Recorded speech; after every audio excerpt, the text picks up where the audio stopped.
El concepto de frustración se define como el sentimiento que se genera en un individuo cuando no puede satisfacer un deseo planteado. Ante este tipo de situaciones, la persona suele reaccionar a nivel emocional con expresiones de ira o ansiedad, considerando como un aspecto inherente a la vida humana el hecho de asumir la imposibilidad de lograr todo aquello que uno desea y en el momento en que se anhela. El punto clave reside en la capacidad de gestionar y aceptar esta discrepancia entre lo ideal y lo real. Así, el origen de la problemática no se encuentra en las situaciones externas en sí mismas, sino en la forma en la que el individuo las afronta. Bienvenidos a su canal Aprendamos Psicología. En esta ocasión veremos cuál es el comportamiento de las personas con tendencia a la frustración. Primero, ¿qué es baja tolerancia a la frustración?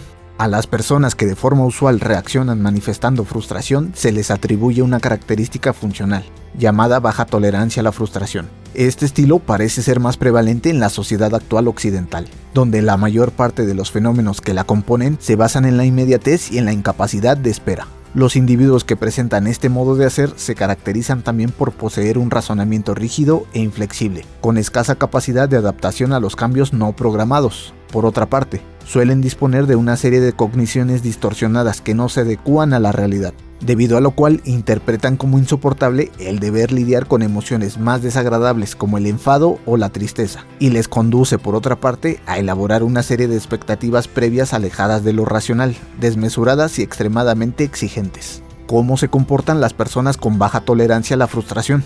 Número 1. Tienen dificultades para controlar las emociones. Número 2. Son impulsivas, impacientes y exigentes. Número 3. Buscan satisfacer sus necesidades de forma inmediata, de forma que cuando se tienen que enfrentar a la espera o a la postergación pueden reaccionar de forma explosiva, con ataques de ira o retraimiento y tristeza extremos. Número 4. Pueden desarrollar con más facilidad que otros individuos cuadros de ansiedad o depresión ante conflictos o grandes dificultades. Número 5. Creen que todo gira a su alrededor y que merecen todo aquello que demandan, de forma que sienten cualquier límite como injusto, puesto que va en contra de sus deseos. Les cuesta comprender por qué no se les da todo lo que desean. Número 6. Tienen baja capacidad de flexibilidad y adaptabilidad.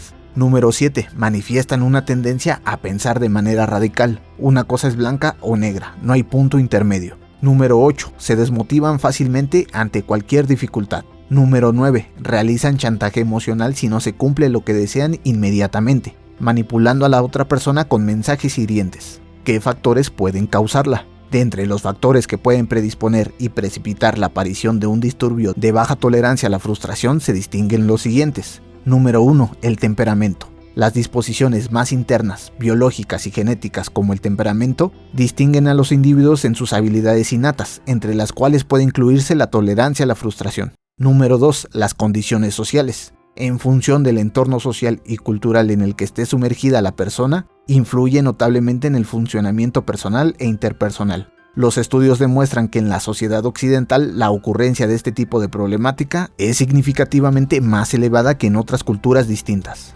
Número 3. Ciertas dificultades en la expresión emocional. Un vocabulario restringido, un déficit en la capacidad para identificar y reconocer emociones experimentadas y una creencia errónea sobre la idea de que manifestar emociones desagradables es perjudicial y debe evitarse, correlacionan positivamente con un funcionamiento persistente de baja tolerancia a la frustración. Número 4. Modelos parentales que presentan falencias en el autocontrol. En el caso de los menores, estos aprenden una gran parte de su repertorio conductual a partir del observado en sus figuras referentes. Modelos parentales escasamente hábiles en la gestión de la frustración transmiten a sus hijos esa misma incompetencia. Para saber cómo se gestiona la frustración, ve el siguiente video. Recuerda suscribirte y activar la campana de notificaciones. Por el momento, esto ha sido todo. Atentos al siguiente video.